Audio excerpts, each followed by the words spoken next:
tactics sound downright Bushian, though executed well into the Obama administration. And the message to an Army private allegedly responsible for the biggest Wikileaks revelations to date is simple. If you try to be a whistleblower exposing the lies of war, then a kind of war will rain down on you. In our fourth story, the soldier awaiting trial has been held for 7 months, in solitary confinement, a condition that many experts and nations view as torture or nearly so.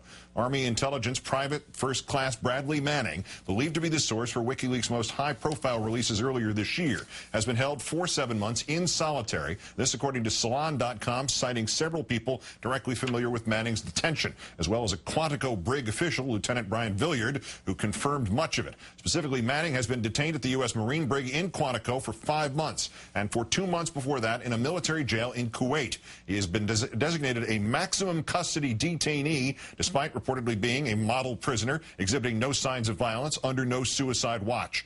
Manning, nonetheless, spends 23 out of every 24 hours alone in his cell. This has been true for 7 months. He is prohibited from exercising in that cell, strictly monitored and enforced. He is denied prison basics like a pillow and sheets. Medical personnel administer antidepressants regularly to prevent Manning from mentally deteriorating due to the effects of such isolation.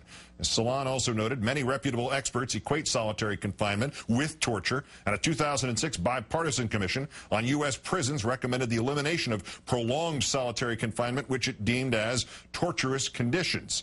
The recent hysteria over Wikileaks founder Julian Assange throws a new spotlight on Manning's alleged leaks, even if details of his incarceration had not, because of what Manning allegedly provided to an ex-hacker, which eventually made its way to Wikileaks, including this video from July 12, 2007, ostensibly filmed from one of 2 Apache helicopters searching for insurgents in Baghdad. But according to The Guardian, the aircrew falsely claims to have encountered a firefight. A dozen people on the ground are killed, including 2 Iraqis working for the Reuters news agency.